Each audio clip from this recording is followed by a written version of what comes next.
제2장 교회 양육을 통한 성취 한번 보도록 하겠습니다. 이 구조는 한번 볼까요? 자, 여기요.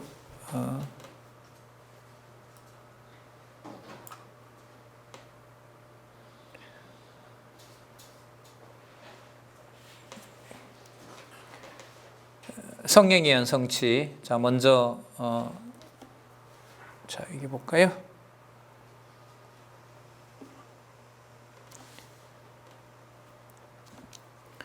교회 창립에 의한 성취. 사도행전 1장 12절부터 28장까지 살펴봤고요. 그 다음에 그 세운 교회를 양육에 의해서 예수가 그리스도이심을 성취하는 겁니다. 부활 승천하신 바로 그분이 그리스도로 살아계신다. 그 부분은 우리 아까 분명히 확인했죠. 사도 바울에게 나타나신 분. 그러니까 부활 승천하신 이가 나타나신 거죠. 그분이 물론 그리스도이시고요. 지금도 마찬가지죠. 성령께서 교회를 양육시킨다고 하는 것은 성령께서 지상에서 성도들의 영혼 내에서 사역하시지만 어디와 연관되죠? 하늘에 계신 아버지와 아들의 사역과 연관된다는 거죠. 그러니까 어제부터 많이 강조드렸던 게 뭐냐면 지금 진리의 말씀으로 소통되는 것이 누가 하나가 됐다는 걸 증명한다고요? 아버지와 아들이 하나. 이게 계신 거예요. 이래놓고 보면 진짜 교회는 진짜 겁나는 데예요. 손 떨리는 데예요. 네, 손 떨리는 거죠. 그러니까 누구의 관계를 훼손하는 일이 돼요. 좀 더 심각하게 가면 아버지와 아들이 사역하는 것을 내 기준에 안 맞는다고 그 교회를 함부로 평가하는 일이 돼요. 겁나는 일인 거예요, 이게. 그 세상 무서운 게 교회예요. 말이 좀 그렇나요? 아니죠. 자, 우리 사도행전에서 살펴본 게 뭐예요? 교회를 창립하고 설립할 때 인간들의 어떤 수단과 방법을 개입 못하게 하려는 거 우리 확인했잖아요. 성령의 사역이라는 사실을. 자, 양육은 칭의와 건덕과 은혜, 이건 내면 이 속에 들어가서 살펴볼게요. 자, 그 양육을 지나서 뭐가 되고 있어요? 무장이 되고 있는 거죠. 또 무장해서 교회가 투쟁하도록 하시는 거죠. 진리 투쟁하게 하시는 거고요. 그 다음에 반드시 뭐 하게 돼 있어요? 교회는 승리하게 돼 있어요. 여러분 이걸 시간으로 보시지 말고요. 교회라는 말 속에는 뭐가 다 들어와 있어요? 창립, 양육, 무장, 투쟁, 승리가 다 있는 거예요. 그러니까 교회의 5가지 모양이 뭐냐 하면 창립과 양육과 무장과 투쟁과 승리라는 거죠. 5개의 옷을 입고 있는 거예요. 어느 하나를 뺄 수가 없는 거예요. 그래서 이런 말을 조심해야 되는 거죠. 양육은 됐는데 무장이 안 됐다. 이 말 조심하셔야 돼요. 양육은 됐는데 무장은 안 됐다. 이 말은 진짜 조심해야 돼요. 예. 우리 기준으로 판단할 때가 참 많아요. 예. 여러분 오늘 하루 그냥 복음 전해서 로마서 강의 하나 듣고 어떤 사람이 그냥 그거 듣고 이 세상을 갔다 합시다. 그 사람은 양육밖에 몰라라고 하면 돼요, 안 돼요? 그렇게 함부로 말할 수 있는 게 아니란 말이에요. 그런 게 아니란 말이에요. 그러나 그렇다고 해서 나는 한 부분 배웠지만 나는 다 안다라고 말해도 안 되는 거예요. 그것도 안 되는 거예요. 자, 교회라면 주 예수 그리스도를 머리로 한 하나님의 교회라면 바로 성령에 의해서 바로 교회는 다음과 같은 5개의 영광을 비추고 있다. 이렇게 보시면 되는 겁니다. 자, 그리고 기준이 누구 기준이 아니다? 사람 기준이 아니다라는 거. 자, 그럼 양육도 사람 기준이 아니다라는 예를 한번 들어볼까요? 이렇게 되는 거죠. 우리가 볼 때는 양육하지 않는 것처럼 보이는데 그게 지금 뭐 하는 과정이라는 거예요? 양육하는 과정이라는 거죠. 그런 시각을 열어놓고 우리가 접근해 들어가야 되는 겁니다.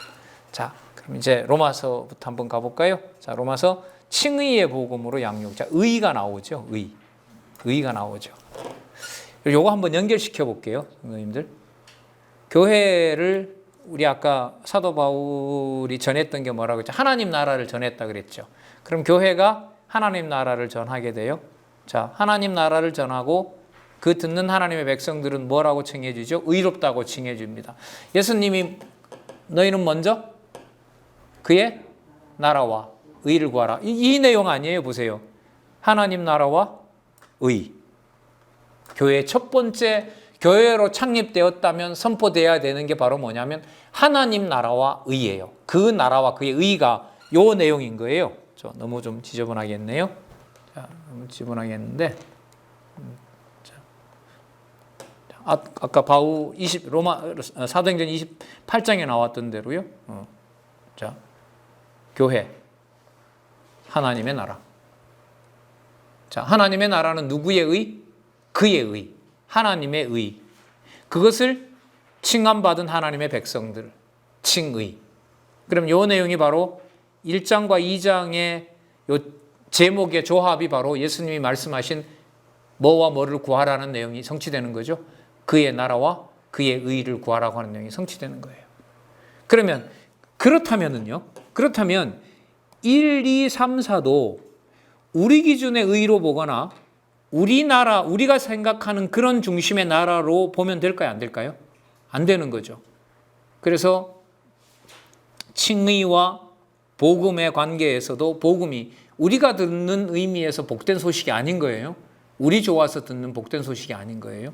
그 다음에 타락과 그 결과인 인간의 불의가 생겼다는 것도 양육을 저해하는 것이 아니라 양육에 너무너무 좋은 기회가 된다고 이렇게 보셔야 되는 거고요.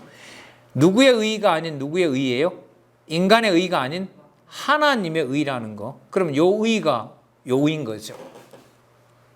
의롭다고 하는 것이 누구 의를 현현 보여주는 거죠? 하나님의 의를 보여주게 되는 거예요.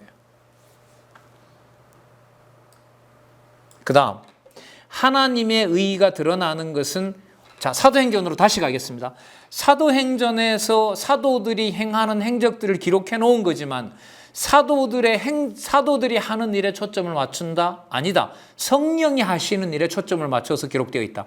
성령께서 하시는 일에 맞춰져 있다. 그렇다면 신령한 예배 생활이라고 할 때 신령한 것의 반대가 신령하지 않는다, 육체적이다, 세상적이다라는 것과 비교를 한다면 사도행전에 보여준 교회 창립에서 신령한 모습은 인간이 보는 판단을 배제한 것이었다. 그렇다면 로마서에서 교회 양육에서 신령한 예배 생활이란 우리 눈에 보이고 우리가 보는 듣는 귀에 맞춰져 있다? 아니다. 아니다. 누구의 의에 맞춰져 있다? 하나님의 의에 맞춰져 있다. 그래서 또 하나 좀 제안을 드리면 로마서 12장에서부터 16장까지 다음 달에 우리 공부할 내용일 텐데요. 신령한 예배 생활에 나타난 부분을 읽을 때 그 구체적인 사례들이 어디에서? 사도행전에 나타난 사건들이 떠오르면서 연결돼야 된다. 그걸 전하고 싶고요. 어제까지 같이 들어온다면 요한복음 12장에서부터 적어도 17장까지 창세전의 하나였던 것까지 바탕을 둬야 된다. 그래서 큰 덩치로 이렇게 연결되는. 그래서 아까 장로님 잠시 쉬는 시간에 제안하셨던 내용이 저한테는 어떻게 이제 들렸냐 하면 요한복음 12장에서부터 17장까지를 전하는 제가 본문에 익숙하면 본문 쭉 따라가면서 몇 시간 강의도 할 수 있겠지만은 몇 시간 동안 그 본문 내용을 소개할 수도 있지만 준비되어 있는 제가 요한복음 12장에서부터 17장까지 내용이 훤하다고 생각을 했을 때 그 내용의 핵심적인 내용들을 연결시켜서 그 12장과 16장의 핵심적인 내용을 종합을 해서 로마서 12장과 16장 신령한 예배 생활 내용도 제가 훤히 알고 있다고 해봅시다. 그럼 그 내용의 핵심을 묶어서 예수님의 신성과 예수님께서 아버지께로 가는 부분과 그리고 가시면서 약속하신 내용과 로마서 12장에서 16장이라는 큰 덩치를 크게 연결시키는데 도움이 많이 되겠죠. 그죠? 그런데 제가 만약에 12장과 16장 내용의 각가지 부분을 밖에 몰라요. 그러면 뭐 해야 돼요? 일일이 다 소개해야 되는 거죠. 그게 여러분 나쁘다는 건 아닙니다. 아까 장로님 제안을 들으면서 제가 생각이 난 거예요. 그러니까 전하는 자의 공부 시간이 길어질 수밖에 없어요. 소개하는 사람의 공부는 다 돼 있기 때문에 하는 게 아니에요. 더 많은 공부를 할 수밖에 없도록 하나님이 엄청난 은혜를 주시는 거예요. 그래서 어떻게 보면 성도님들이 아유 박 강사님 수고가 많으시고 바쁘신데 제가 그 말이 낯뜨거워요. 어떨 때는. 야 그렇게 비치나? 이런 생각도 어떤 데는 들고요. 저한테는 부족한 부분을 더 열심히 공부할 수밖에 없는 하나의 어떤 그 좀 절실함과 절박함이 따르는 거거든요. 예. 그래서 아까 장로님의 그 말씀을 아까 들었을 때 읽어놨던 책 한 권 550페이지가 다 들어오는 게 아니잖아요. 그런데 어떻게 하면 100페이지를 5번 묶어서 전하면은 읽었던 부분이 딱딱 묶이는 거예요. 제가 아까 그걸 그렇게 들었어요.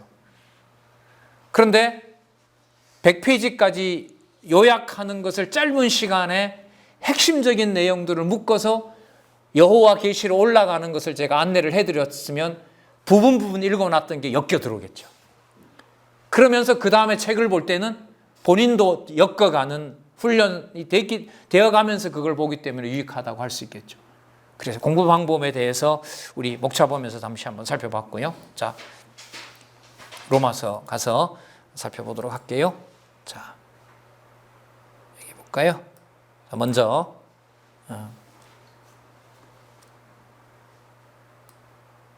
여기다 이렇게 가야 되겠네요.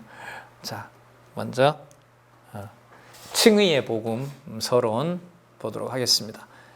칭의의 복음으로 양육하는데요. 먼저 칭의의 복음에 대한 서론이 나오는데 이 로마서는 1장 1절 부분이 참 중요한 내용을 담고 있어요. 8117페이지 개요 부분 이 서론과 관련된 거고요. 사도행전하고도 연결이 너무나 잘 되는 부분이에요. 1장 1절 볼게요. 예수 그리스도의 종 바울은 그러면 여러분 9장에서부터 28장까지 쫙 파노라마가 가야 되는 거예요. 종이 뭔 일을 했지라고 이러면 안 되는 거예요. 이건 본문을 모르는 거죠. 이러면 너무너무 아쉬운 거죠. 알아요. 네, 자, 그리스도의 종 바울은 종이 맞죠? 사도 바울이 자기 하고 싶은 대로 못하게 하잖아요. 하나님께서. 자, 그리스도의 종 바울은 사도로 부르심을 받아 그 종으로 부르심을 받은 거죠. 하나님의 복음을 위하여 택정함을 입었으니 창세전부터. 자, 이 복음은 내용이 뭐냐면 하나님이 선지자들로 말미암아 구약에서 약속해서 이 말이겠죠. 그의 아들에 관하여 누구의 아들에 관하여? 하나님 아들에 관하여 성경에 미리 약속하신 것이라. 언약 성취 담고 있는 거 맞죠? 그럼 돌이켜 볼까요? 베드로 설교, 베드로 강론, 자꾸 설교를 하네요. 베드로 강론, 누구? 스데반 강론, 또 몇 차례 있었던 사도 바울의 강론, 전부 어디서부터 어디에서 내려오는 거예요? 어디에서부터? 창세전부터, 그죠? 현장까지 내려오는 바로 그 일들을 우리는 살펴봤던 거예요.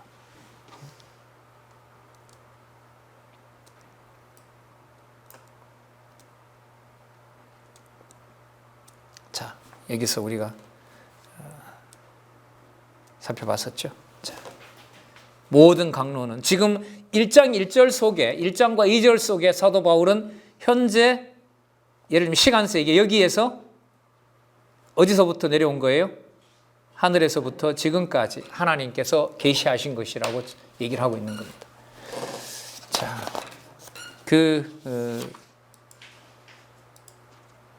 개요를 얘기를 하고요. 이게 좀 진짜 이게 아쉬움이 많은데요. 이제 크게 나가기가 어떤 개념 하나도 전부 이게 어떤 사실을 말하는 개념이 아니라 그런 막 교리적인 부분이다 보니까 이 로마서 같은 경우에 지금부터 이제 요한계시록까지 가는 거, 요한계시록은 또 그래도 뭐 어떤 상황이 그려지고 하는데 이 개념 지금부터 나오는 개념은 전부 고도의 좀 세상 말로 말하면 추상적이에요. 이걸 뛰어넘는다라는 건 좀 위험하기도 해요. 왜? 그 개념 다음에 그 개념이 이렇게 나오게 되어 있거든요.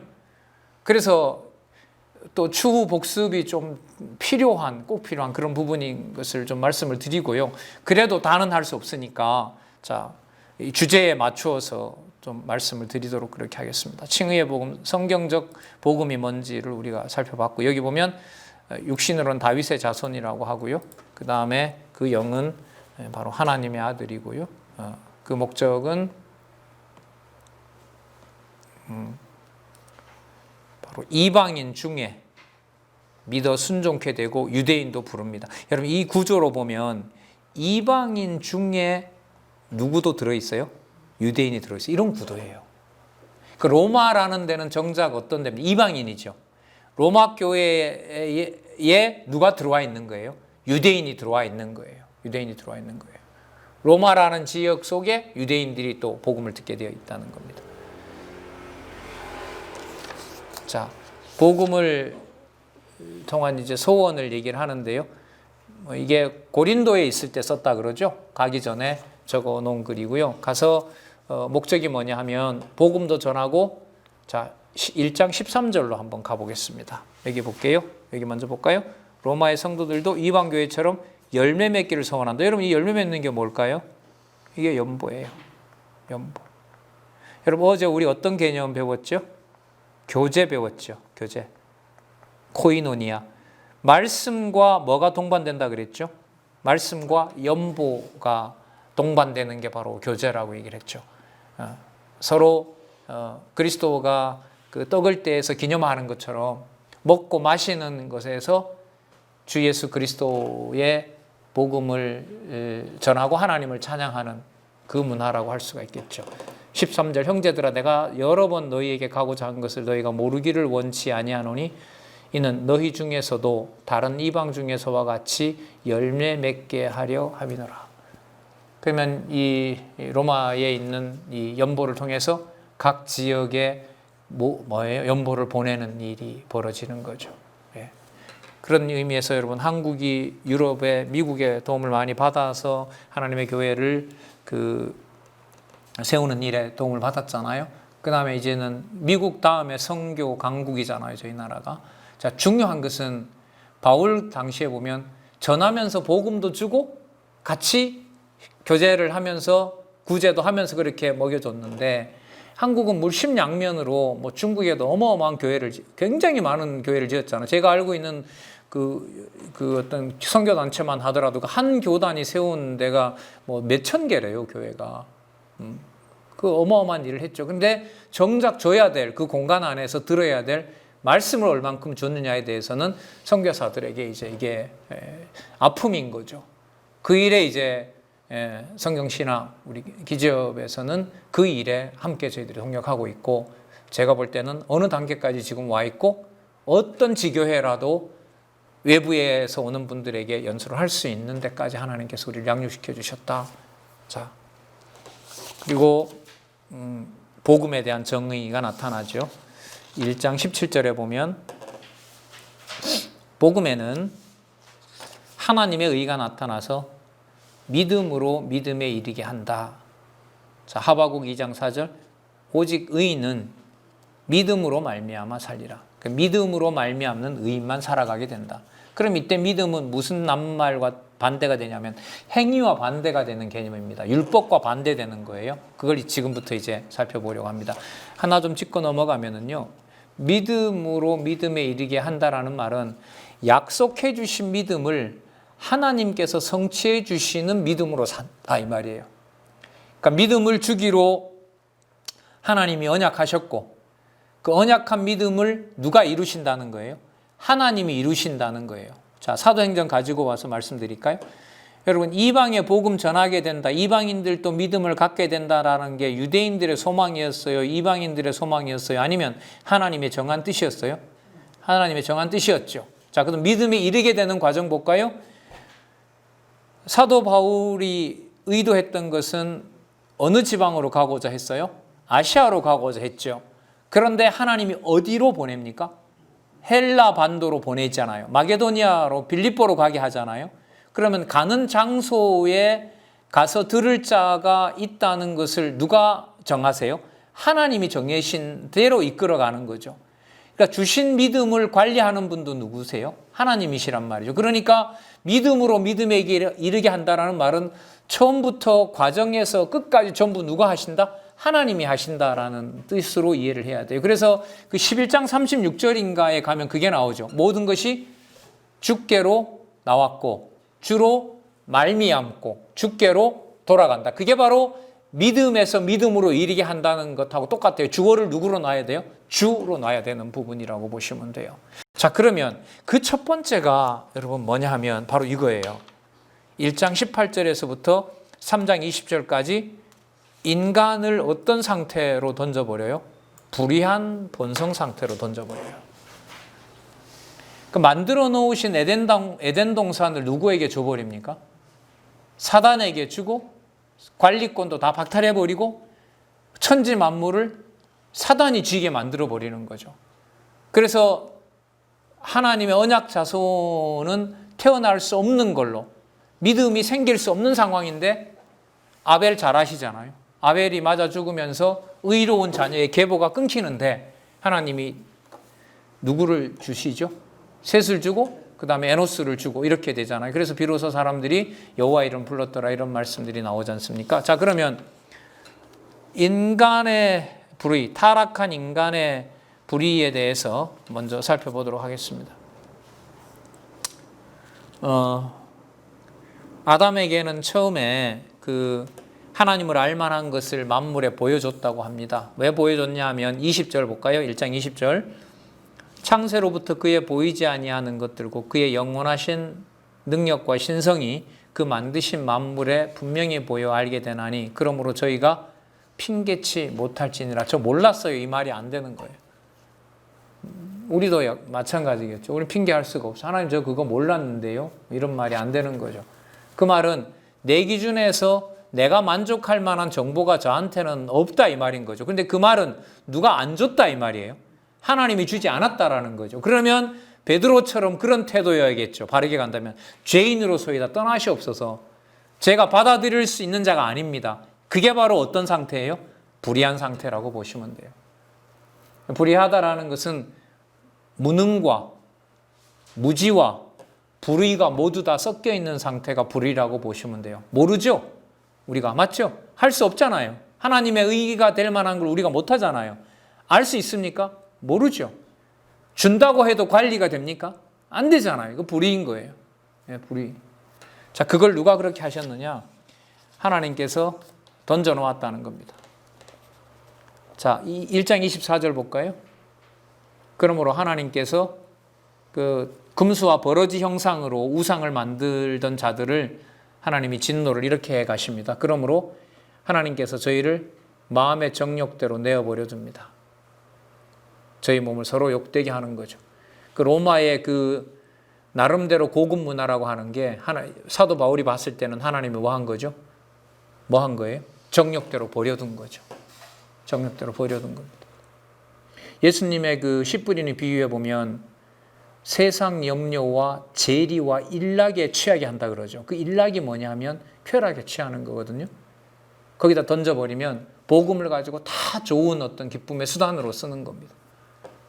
자, 그 다음 거기에서도 끝나지 않고 그렇게 가니까 26절 볼까요? 이를 인하여 하나님께서는 저희를 어디에다 버려요? 부끄러운 욕심에 버려요. 자, 두 번째 버렸죠? 28절 볼까요?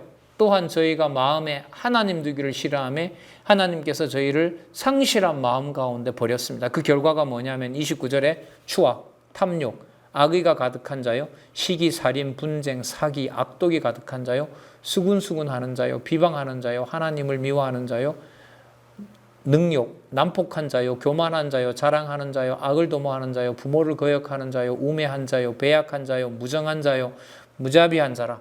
여러분 이게 인간이 타락한 것을 예수님보다 더 길게 규정하네요. 그 마가복음에 보면 속에서 나오는 악한 것들 한 10대까지 얘기를 하는데 여기서는 선한 것이 하나도 없는 인간의 육체에 대해서 얘기를 하는 겁니다. 우리가 죄인의 눈이라고 보통 얘기를 하잖아요. 성령에 의한 그 조명으로 밝혀주지 않으면 이런 죄에 대해서 인간이 결코 알 수가 없죠. 그리고 인간이 하나님 앞에서 의로운 걸 할 수 있는 것은 아무것도 없습니다. 예수님이 그러잖아요. 내 눈에 있는 들보는 못 보면서 남의 눈에 있는 티끌을 뺀다. 그러니까 판단한다는 거예요, 이게. 여러분, 그 인간이 살아가면서 판단을 못해요. 선과 악을 판단을 못하면 죽은 생명입니까? 산 생명입니까? 여러분, 식물 인간이 우리랑 다른 점이 뭐죠? 판단을 못하는 거죠. 맞죠? 그 뇌가 죽은 거라고 하잖아요. 뇌사라고 하잖아요. 뭐만 물질로 심장만 팔딱거리는 거 아니에요. 맞죠? 예. 그 뇌사라는 말은 뭐예요? 판단이 없는 거죠. 판단할 수가 없는 상황인 건데, 그 하나님께서 불의한 상태에다가 버려둔 것은 하나님의 심판인데, 어떤 것도 하나님 기준에 의가 될 만하게 판단할 수 없는 건데 인간들은 판단한단 말이죠. 그 자체가 뭐가 되는 겁니까? 그러면 심판이 되는 거죠. 그러면 어느 누구든 선악을 판단하지 않는 자가 없는데, 선악을 판단하면서 선악을 판단 안 하면 못 사는 거예요. 하물며 맛있게 차려진 밥상에도 뭘 먼저 먹을까를 본능에 따라서 하게 되잖아요. 그 역시도 뭐와 뭐를 판단하는 거죠. 선과 악을 판단하는 거예요. 그런 상태를 벗어날 수 없다는 말은 우리가 누구의 심판 아래에 있다는 것이냐면 하나님의 심판 아래에 있다는 겁니다. 자, 2장 12절에서부터 16절에 여기에 보면요. 여기 볼까요? 유대인과 율법이 없는 이방인 모두 율법으로 심판한다고 말합니다. 자, 그냥 설명을 드리도록 할게요. 이 내용은 뭐냐면, 여러분, 유대인들이 율법을 받았잖아요. 근데 율법을 받아서 예수님이 정작 왔을 때 예수님을 죽일 때 누구의 법을 사용해서 예수님을 죽이죠? 모세로부터 받은 율법을 가지고 예수님을 죽이죠. 그러니까 누구 이름으로 예수님을 죽인 거예요? 하나님이 준 율법을 가지고 예수님을 죽인 거예요. 이게 하나님이 얼마나 무서운 심판이냐 말이죠. 그러니까 정작 기다리던 메시아가 왔는데 하나님께서는 하나님이 줬던 율법을 가지고 하나님의 선으로 온 예수님을 악으로 몰아서 죽이는 일이 벌어진 거죠. 무서운 거죠. 그럼 우리한테 뭐 적용이라기보다 설명을 한번 해보면요. 성령께서 주관하지 않으시면 수십 년간 들었던 진리의 말씀을 가지고 유대인들처럼 교회를 내 기준으로 좀 안다고 판단하는 일이나, 유대인들이 율법을 가지고 예수님을 죽이는 거나 같을까요? 다를까요? 똑같아요. 그래서 교회가 자꾸 겁난다고 하는 거예요, 저는. 가정교회는 빼고요? 아니면 가정교회부터 더 심각합니까? 가정교회부터 더 심각하죠. 왜요? 제가 가장이니까요. 호주라는 말은 요즘은 안 쓰지만은요. 모든 생사권은 아니지만 생사권도 옛날에 가졌죠. 그 로마 시민들은요, 자기 부인에 대한 그 생명권을 남자가 가지고 있습니다. 그게 가부장입니다. 왜 우리 죄송합니다만 영어의 가족을 패밀리라 그러잖아요. 우리 패밀리 마트도 있었잖아요. 과거에 보면 그 패밀리가 원래 그게 라틴어예요. 라틴어에 패밀리를 그대로 읽으면 파밀리아예요. 파밀리아가 뭐냐면 아버지가 모든 것을 관할한다, 그런 뜻이에요. 그래서 딸을 어떻게 할 수 있냐면요, 딸을 예를 들면 돈을 많이 받고 다른 집에 넘겨요. 넘겼는데 보니까 다른 돈 많은 사람이 딸을 달라는 거예요. 그럼 그 딸을 빼어서 와서 이 집에 다시 줄 수 있어요. 그게 가부장권이에요. 그리고 황제들이 마음에 안 들잖아요. 그럼 여자를 많이 죽입니다. 부인을. 왜요? 생명에 대한 권한을 남자가 가지고 있어요. 죄를 뒤집어 씌워서 죽이면 돼요. 이게 가부장이에요. 이런 여러분 로마 문화에 대해서 그게 사도 바울이 뭐라고 편지를 쓰고 있는 거예요? 하나님이 진노 아래 갖다 집어넣은 거야, 너는 애들. 그게 로마의 우월한 문화라고 생각하지 말라. 근데 여러분, 우리가 로마인을 비판하라고 준 게 아니라 지금 말씀드린 것처럼 죄인의 눈이라는 것을 성령께서 깨닫게 하지 않으면 선악의 율법을 가지고 그리스도를 자기 멋대로 평가해서 죽인 거나, 진리의 말씀을 듣고 내 기준대로 선과 악으로 교회, 가정교회와 눈에 보이는 교회와 성도를 평가하는 거나 다를 게 있다 없다? 없다. 이게 심각한 거예요. 로마서의 충격은 결국 이거였어요, 저한테는. 그런데도 여러분, 이게 마음 먹는다고 될까요? 안 될까요? 안 돼요. 여러분, 조금만 상황이 돼서 같이 하던 성도도 내 마음에 안 들게 행동하니까요, 진짜 이거 죽어도 몇 번 죽어야 되는 쌍소리도 나오고요, 사악하면 이루 말할 데가 없고요. 그러니까 그냥 버려두면 하나님의 의 속에 넣을 수 있는 부분이 있을까요? 없을까요? 없어요. 없어요. 그러면 이방인들은 어떻게 하냐면 하나님 우리는 율법 안 받았잖아요. 그래요. 그런데 하나님이 뭐라고 여기서 바울 하여금 쓰게 했냐면 양심이 증거한다는 거예요. 자, 유대인들은 하나님의 법, 하나님이 주신 법을 가지고 자기네들 멋대로 명백한 범죄를 조항을 들어서 했다면 이방인은 양심에 따라서 평가해요. 그건 무슨 뜻이냐면 여러분 율법이 없다 하더라도 오늘 이 하나님이 주신 이 음식을 뭘 먹을지를 판단할 때 욕심에 따라서 자기 기준으로 하죠. 그리고 똑같은 돈이 있으면 이걸 A라는 이웃에게 줄까 B라는 이웃에게 줄까 누구 기준대로 판단해요? 내 기준대로 판단하죠. 자, 이걸 가지고 내 좋은 걸 살까 아니면 내 친척에게 이걸 가지고 필요하다라고 줄까 누구 기준대로 하죠? 내 기준대로 하죠. 그러니까 율법이 없어도 전부 선악 판단을 누구 기준대로 해요? 그러니까 하나님이 뭐라고 하시냐면 이방인도 속에서 판단하는 거 보면 전부 누구 기준대로 한다? 너 기준대로 한다. 그러면 네 속에 유대인들처럼 받지는 않았지만 이미 뭐가 있다? 선악의 율법이 네가 있다. 너가 법을 주관하는 자다. 여러분 이게 세상 사람들에게 일반적으로 통할까요? 안 통할까요? 듣기 싫어할까요? 듣기 좋아할까요? 저도 듣기 싫은데요. 아마 장 집사님이 저한테 그러니까 제가 말을 하게 되면 그 장 집사님이 그러니까 강사님도 죄인이죠. 그렇죠. 강사님 죄인 맞아요. 제가 처음엔 들어요. 그러니까 또 들어요. 했더니 장 집사님이 그러니까 강사님도 죄인이라니까요. 알죠. 제가 죄인이죠. 또 하니까 집사님이 진짜 죄인이잖아요. 강사님 왜 그래요? 했어요. 그걸 한 10번 하면 제가 아멘 할까요? 화가 날까요? 별 수 없어요. 이게 여러분 1장 18절에서부터 3장 20절이에요. 성경 강론 10번 들으면 자동으로 해결될까요? 안 될까요? 참 웃고 있지만 참 기가 차서 웃지만은 이게 웃을 일이 아닌 거예요. 그래서 제가 그 죄인의 눈 얘기하잖아요. 그 제가 이제 어디에 와서 얘기했더니까 그건 누가 몰라요. 다 아는데. 진짜 확 짜증 나는 거예요. 모르니까. 제 의도가 관찰이 안 되니까 화가 나는 거예요. 그게 바로 뭐예요? 내 속에 뭐가 있다는 증거예요? 율법이 있다는 증거죠. 그렇기 때문에 성경은 이걸 얘기를 하고 뭐라고 그래요? 비판하지 말라 그래요. 비판하지 말라는 말은 예수님 말기대로 지 눈에 있는 뭐는 못 보고 들보는 못 보고 남에게 있는 티끌 찾아내려고. 여러분 우리나라 정치가 저질이잖아요. 좋은 걸 좋다고 한마디도 안 하고 좋은 것도 전부 뭘로 몰아가요? 악으로 몰아가지고 남 죽이려고. 그래 가족까지 몰아서 자살까지 시켜야 직성이 풀려요. 그리고 뻔뻔스럽게 그 앞에 가도 조문한다? 와 진짜요. 그걸 보고 화를 내는 저도 이미 이미 끌려가고 있어요? 율법에 끌려가고 있는 거죠. 성경 강론 들으면 해결되겠죠. 진짜 울어도 못하고요. 진짜 방법이 없어요.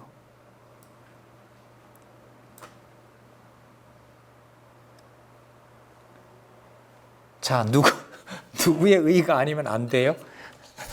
네, 좀 볼까요? 화면 한번 보겠습니다. 자, 3장 20절은 한번 보고 다음으로 넘어갈게요. 그러면 이방인과 유대인에게 그 양심에 판단하는 법을 왜 줬을까요? 3장 19절 보겠습니다. 우리가 알거니와 무릇 율법이 말하는 바는 율법 아래에 있는 자들에게 말하는 것이니 이방인이든 유대인이든 전부요. 이는 모든 입을 막고 온 세상으로 누구의 심판 아래? 하나님의 심판 아래 있게 하려. 여러분 한마디 내 기준대로 뗄 때마다 뭘 받고 있는 거예요? 심판받고 있는 거예요. 누구 마음대로 말하는 거니까. 내 마음대로 내 기준대로 내 기준의 법을 만들어내는 거니까요. 참 진짜 묘합니다.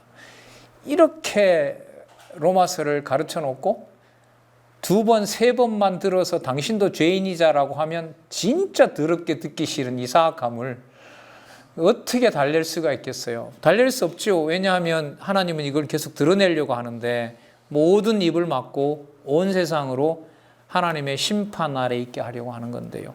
20절 그러므로 율법의 행위로 그의 앞에 의롭다 하심을 얻을 육체가 없느니 율법으로는 선악을 판단하는 것이 아니라 뭘 깨닫는다? 죄임을 깨닫는 거죠. 선악을 아는 일에 하나님과 같이 되는 거죠. 선악을 아는 일에 가까이 있는 거예요. 내 기준으로 평가하면서 선악을 평가하면서 산다는 것이 동시에 하나님의 심판이고, 하나님이 심판하는 이유는 선악을 아는 일에 내 자리에 가고 있다는 거죠. 그게 불행이니까요. 저주 아래 있는 거, 심판 아래 있는 거잖아요.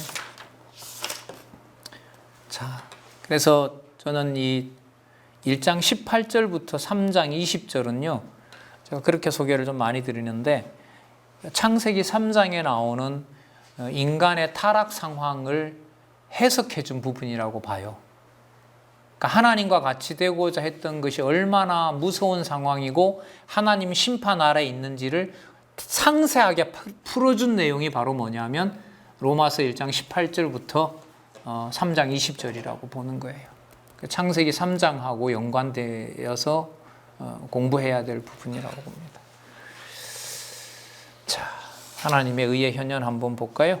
자, 이거는 여기 보면서 여기 한번 볼까요? 책 보겠습니다. 8150에 보시면 인간은 불의할 수밖에 없고 하나님의 심판 아래 있다는 상황에서 하나님이 주시는 의가 아니면 안 되는 거예요. 그러니까 이건 피조물을 다시 만들어내야 돼요. 이거 기존에 있는 거 대충 보수공사해서 낼 문제가 아니에요. 싹 허물어버리고 다시 만들어내야 돼요. 그걸 신학적으로 뭐라 그러죠? 중생, 거듭나는 거죠. 그리스도가 오셔서 부활하신 다음에 증명해 주셔야 되는 거예요. 그냥은 안 되는 거예요. 이게. 자, 3장 21절에서부터 5장 11절까지 그게 요약해 놓은 거 한번 보시기 바랍니다. 자, 여기요. 이거 보면서 할까요? 하나님의 의의 실현 내용 한번 살펴보도록 할게요. 먼저 3장 21절에서부터 5장 11절까지 하나님의 의를 하나님이 실현하시는 게 나와요. 성령께서 성취하는 게 나옵니다. 그 다음에 실현 다음에 실현된 하나님의 의의 성질이 있어요. 누구 기준이 아닐까요? 예? 우리 기준으로 대충 수정할 수 있는 걸까요? 아닐까요? 아닙니다. 그런 내용이 나옵니다. 당장 눈에 띄죠? 값없이 준 은혜여야 돼요. 갚을 수 있는 것만 안 돼요. 하나님 제가 거기에 보답했지 않습니까? 이런 말을 할 수 있으면 안 되는 거예요. 그러니까 여기는 계속 뭐가 바탕이 되고 있죠? 인간이 하나님의 심판 아래에 있다는 전제가 되는 거예요. 그래서요, 이 기지협의 우리 동역자들의 관계가 아름다운 게 어디에 바탕을 두기 때문에 그래요? 인간 불의가 같이 믿어지는 데서 출발하기 때문에 편안한 거예요. 우리끼리 좋고 좋다라는 게 죄 문제를 빼고 얘기하면 똑같은 친목단체밖에 더 되겠습니까? 죄 문제를 우리가 해결할 수 없고 하나님이 심판하면 심판하고 거기에 값없는 은혜를 주셨다는 게 공감이 되면서 가능한 거죠. 그러면 의의 성질 다음에 뭐가 나오냐 하면, 자, 이게 볼까요? 의의 성질 다음에 의의 결과가 나타나요. 의의 결과는 여기 나오죠. 당장 정죄함이 없는 거죠. 그렇게 심판을 받고 있는데 그리스도를 중간에 중보자로 얘기를 하면 뭘 더 이상 묻지 않아요? 죄를 더 이상 묻지 않아요. 70번씩 70번 용서해 주라고 하잖아요. 그러니까 그 마태복음 주기도문 하면서 제가 강의를 했는데, 주기도문 중에 보면 우리가 우리의 죄를 용서하여 준 것 같이 우리 죄를 사옵시고 이렇게 나오잖아요. 그 구문이 뭐냐 하면, 제가 복음을 여러분들에게 전해요. 여러분들은 하나님 앞에서 불의한 인간이지만 그리스도의 구속으로 어떤 것도 모두 다 용서받는 자입니다 라고 제가 선포를 하잖아요. 선포를 한다고 해서 사람들이 착각하는 게 있는 게 뭐냐 하면, 저렇게 전하는 사람은 자동적으로 자기는 의로운 게 믿어지는 사람이구나 이렇게 착각을 해요. 아니요. 제가 복음을 전해서 여러분들에게 어떤 자유의 구속의 자유함을 전해야 하잖아요. 그러면 그 자유함은 나는 자동적으로 가지고 있는 게 아니에요.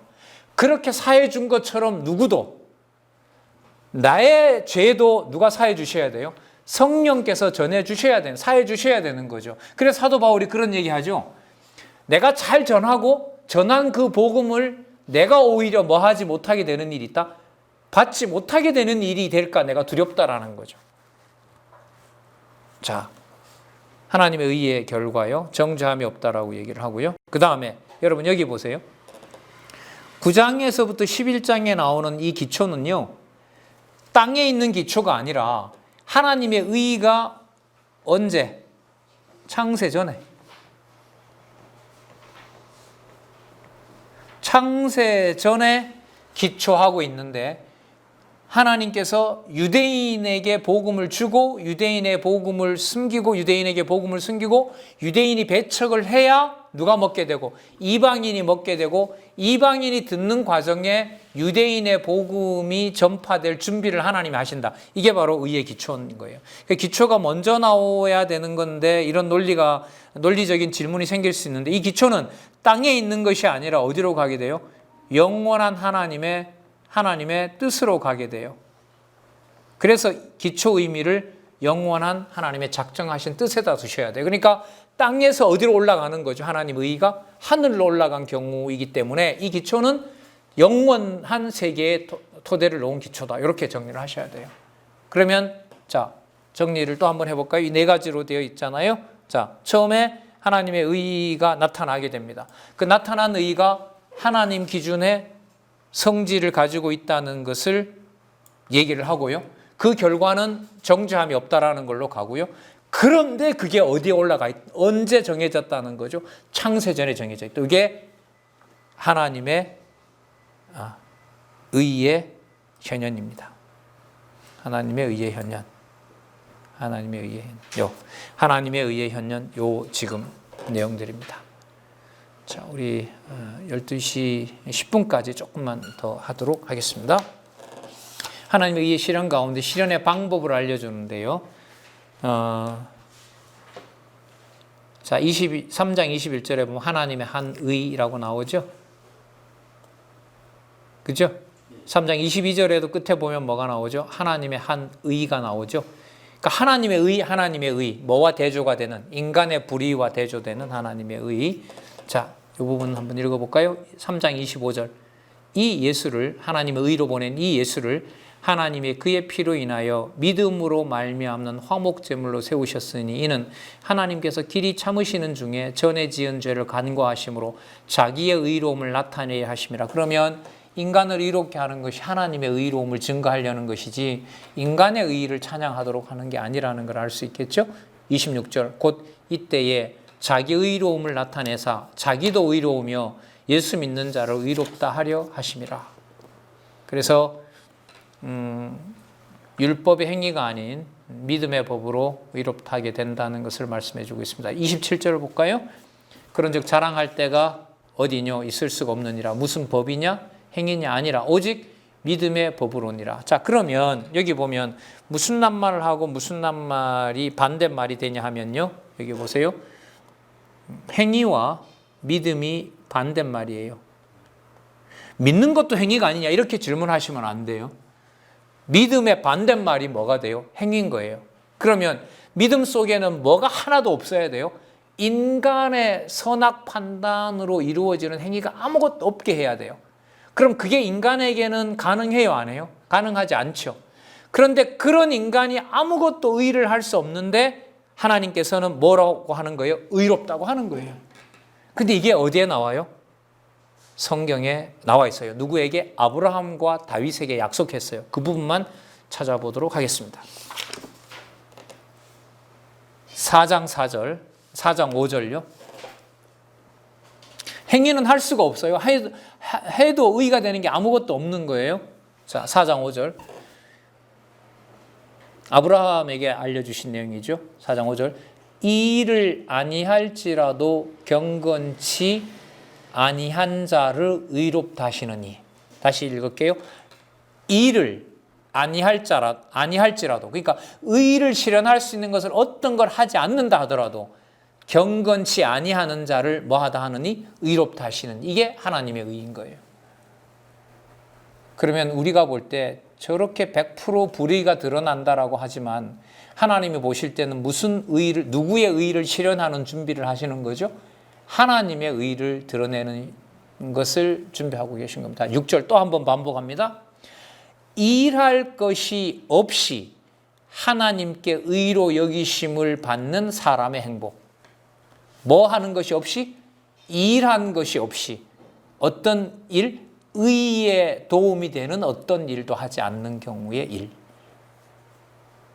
그러면 우리 일의 바탕에 깨달아야 될 내용은 뭐냐 하면, 내가 의로움을 받은 자라는 것 이전에 어떤 것도 뭐가 될 수 없다는 걸 깨닫는 게 중요한 걸까요? 의가 될 만한 것이 아무것도 없다는 걸 깨닫는 것. 이게 우리가 개론에서 그토록 많이 반복했던 누구의 무슨 눈? 죄인의 눈. 죄인의 눈. 자, 그 다음 세 번째. 또 강조합니다. 계속 강조합니다. 7절. 그 불법의 사하심을 받고 죄를 가리우심을 받은 자. 그러니까 모든 게 다 불법인데 예수님이 뭐라고 더 이상 묻지 않아요. 그거 불법이라고 더 이상 문제 삼지 않는 거. 8절. 주께서 그 죄를 인정치 아니하실 사람. 자, 네 가지 나왔죠. 이게 바로 누구의 의인 거예요? 하나님의 의에 있어서 핵심적인 내용입니다. 자, 하나만 더 얘기를 하고 우리 마치도록 할게요. 4장 19절에 가보겠습니다. 4장 19절에 아브라함의 예를 듭니다.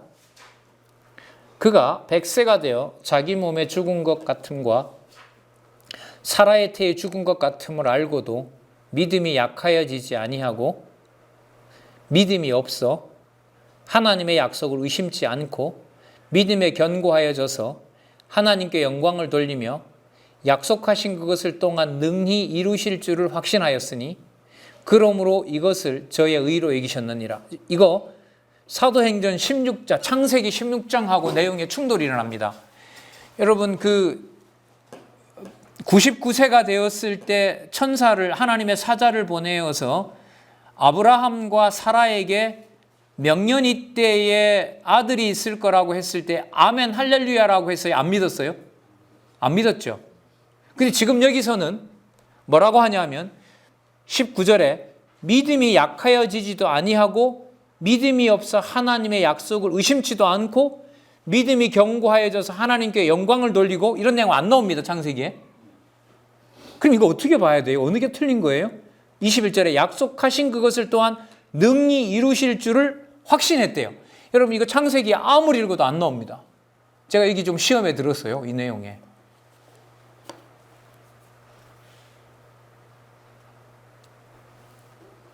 이거 어떻게 이해해야 될까요?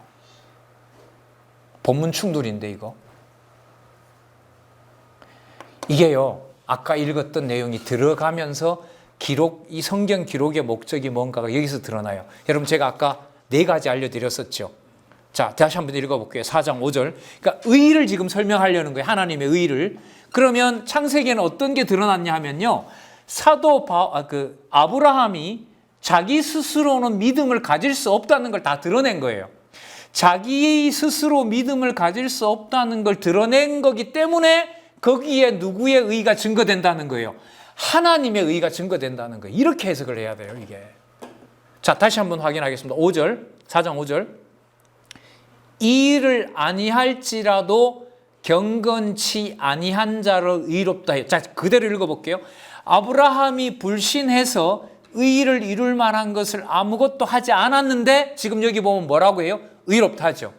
창세기에 보면 아브라함이 믿지 않고 아브라함이 변명하고 사라도 피식 웃어요.